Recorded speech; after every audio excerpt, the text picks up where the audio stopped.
Hi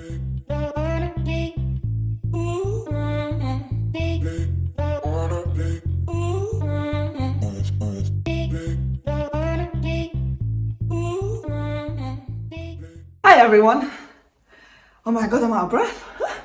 So happy. I am back home finally after staying in Australia for a whole year. I am back in Lanzarote with my mummy and my lovely dogs, which of course the pugs don't want to be in the video today, but here's Izzy Wizzy. You want to say hello, Izzy? Hey.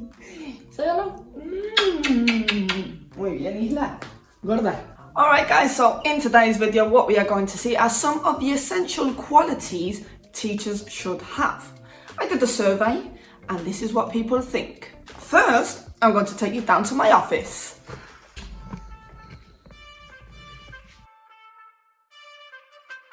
Let's go and show them the office.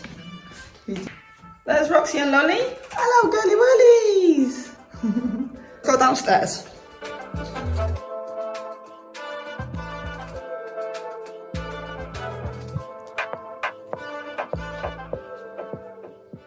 Hi everyone, welcome to my channel. For those who do not know me, I am Jess Kennedy. And like I said, in today's video we are going to see some of the different qualities a teacher must have. For those who want to know how I became a teacher, I will link the video just up here somewhere so you can go and watch that right now or after this one, whatever you prefer. So a few weeks ago I did a video which was about good teachers versus bad teachers. And some of the characteristics of a good teacher I could see in this survey once again. Sorry, that's my dog barking. So I noticed that throughout the survey, the vast majority believed that a teacher had to have patience. And I wonder why that is. Why did they believe this? Do they know that kids can be a handful? Or were they cheeky students themselves? I also have to say that teachers also participated in this survey. And they also believed that patience is key. Which of course, so do I. A million things can be going on in the class at the same time. One is doing a TikTok, one is chatting on the phone, the other one is playing video games, the other two are fighting in the back. So this can be quite stressful, and of course you need patience. Not only this, sometimes students don't understand what you're talking about. They haven't got a clue what you're trying to explain, and you're like, seriously? Is it that difficult? Or I don't know how to explain what's going on. So when you do get stressed, the second quality a teacher should have, and this was mentioned quite a lot too, was the lessons had to be fun. And of course, I can also agree 100% on that. Creating fun and interactive lessons for students can be quite challenging, as of course you're trying to keep them focused and motivated throughout the whole class. This of course I also speak about in my video, Things I Wish I Had Known Before Becoming a Teacher, so you can also go and watch that video later if you're interested or you want to be a teacher. And the reason this is so important is due to the student's attention span, which of course we all know doesn't last very long. And for this reason, the teacher has to find new, interesting and fun ways in which they can teach a subject in order to keep the class engaged. By this, of course, I don't mean that you have to be playing and dancing and shouting and screaming in the class, but rather than just speak about theory on certain topics and make the class boring, because we all know it's boring, we've been students ourselves, and we've all had that teacher where just sits there and he's like, "Good morning, my name is Jessica. In today's lesson we are going to do this, so please do page 24, 25 and 26. So of course you want to avoid that, 100%. So like I said, rather than just speaking throughout the whole class about theory, what you can do is put this theory into practice and make the lesson fun and engaging.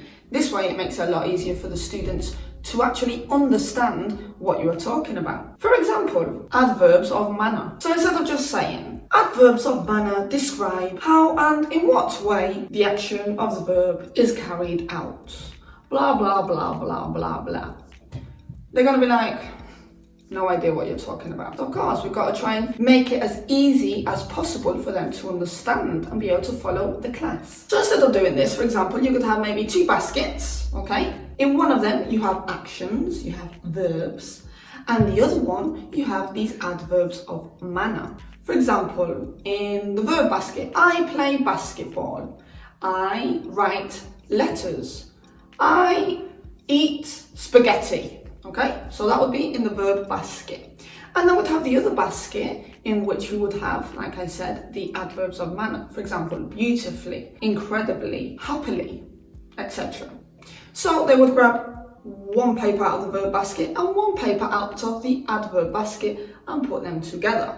For example, I play football incredibly. And of course we have 2 teams. So team A would grab these papers and they have to represent the action. For example, I play football happily or incredibly.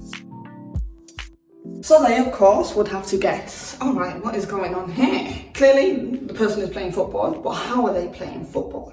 Incredibly, happily. So this was a game in which they could earn points, and this way they are practicing the adverbs of manner. And when they think back about adverbs of manner, they're always going to have those images in their head, like, oh my God, Jess the teacher, do you remember when she thought she was playing football? I'm not breasted. We have to try and make it a bit more fun and engaging for the student to actually learn. They're not just only learning the theory, but they're putting it into practice. Which means, of course, that A, it would be a lot easier to understand. B, they will actually remember it. And C, they are having fun and they want to participate. It's perfect. I remember in my bachelor's degree and my master's degree where we had teachers, they would just play music. Okay guys, now you have to fill in the gaps with verbs. Okay, do this at school, but not in the masters, you know what I mean? Or other teachers would just read throughout the whole book or get us to read different paragraphs. Of course, you wouldn't even have to pay attention because you'd ask the one next to you, where are we at? What have I got to read now? And that was it. So the rest of the class you could do whatever you wanted to. So those situations we have to avoid. And of course, these lessons lasted, I can't remember, it was like 2 hours or 3 hours, and our attention span was very low, okay? So imagine having to listen to someone read a book for 2 hours. I think no one would want to do that. Even the teacher, they'd get bored, they'd think, oh my God, my throat is killing me. Let's do something more interactive, more fun, in which everyone can participate and I don't have to do everything. That's what I think. But I do have to say that every teacher is different and they use different methods to teach. And of course, there are some who would just rather stick to the book and be like, do page 1, 2, 3, 4, 5, 6, 7, 8, 9, 10, 11, etc, etc. If it works for them, just do it. Good on them. But of course, I'm sure if they tried to spice it up a little bit, they would actually enjoy teaching even more. For me, there was another quality which was spot on, and it was to adjust teaching methods to suit the student. 100% you have to do this. Like I said, every student is different. And at the end of the day, the most important here in the equation is the student. And myself, I've learned all of this before. We've got to try and find a way in which a student actually understands and learns what we are trying to explain. So we have to try and adjust to the students' needs, their strengths, interests, necessities, especially if they have learning difficulties. Like I just mentioned a few seconds ago, one of the best ways in which we can make the student actually understand what we are teaching is to help them link what they've just learned with daily experiences, which of course keeps them engaged and motivated throughout the whole lesson. The effective teacher is always making decisions about how to present information, as well as monitoring and adjusting everything to accommodate individual differences and of course enhance the learning of all students. In addition, it is always important to keep in mind that some students learn facts more easily, while others are more adept at grasping concepts. So of course, teachers can adjust how lessons are delivered. For example, they could provide alternative learning materials such as PowerPoints, flashcards, videos, illustrated text, and so on. Just try and break everything down into small, tiny pieces in order to make it easier for the student to understand, because after he learns all of these little individual things, he will bring them together himself. Another method that I actually enjoy is focusing first focused on the practical part and then on the theory. For example, in today's lesson we are going to use reported speech. And instead of explaining it, I could say, for example, Mary, what did you do on the weekend? And Mary says, I went to the beach with my friends, and on Sunday I went to the cinema with my parents. Okay? Perfect.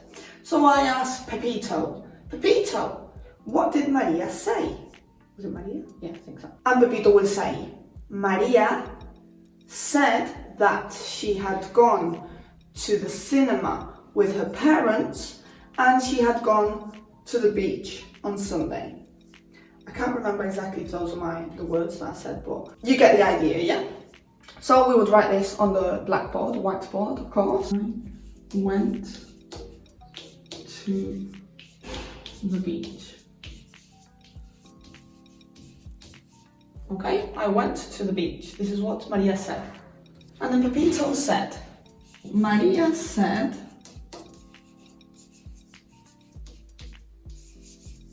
that she had gone to the beach. I went to the beach, which is what Mariah said directly, so it's direct speech. And here we have reported speech, okay? So the verb tense changes, of course. Maria said that she had gone to the beach, and this would be the moment in which you introduce all the theory related to reported and direct speech. So the student would know when they have to change the verb tense.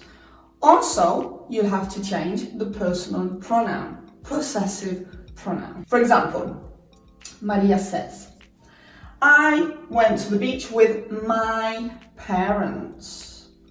You are not going to say, Maria said that she had gone to the beach with my parents. No, we would change that my for her parents. Okay? So it would be, Maria said that she had gone to the beach with her parents. Alright, Danny, so easy peasy lemon squeezy. Isn't it easy wizzy woo woo? Come here. She's a bit scared. Come here. Do you want to say hello to the camera? Up. Yay. Here she is. She's a little beauty. She's a little beauty. She's bilingual too, by the way. You want to be in the video? Yeah. Okay guys, so what you can do is write this on the board, practice some different activities, get them to do some homework at home and so on. Makes it a lot easier for them. So this quality leads to another essential quality that teachers should have, of course, and it is simplicity. Just making things easy for the student. Last but not least, is to have passion and love for what you are doing. Of course, your hard work will be reflected in their learning process. You get to do what you love, and there is nothing more rewarding and gratifying than knowing that you are actually influencing tomorrow's future and shaping these people to become better students. And of course, they enjoy each and one of your lessons. Sorry, my cat's there. I've got a farm in this house. They enjoy each and one of your lessons, and they just want to keep on learning and participating. If you love what you do, it won't feel like a job. And apart from this, some of the other qualities that I read about was being kind and helpful and being nice and fun and bubbly. So, like I said, if you enjoy your job, if you love your job, this would come naturally. So you haven't got to practice or study for that. Alright guys, so I hope you have enjoyed this video. I hope it's been quite helpful. If you want to be a teacher, hopefully you have these qualities. If not, you're going to have to work on them. Alright, so I will see you next week. See you later. Say bye, Izzy. Bye bye. Wait.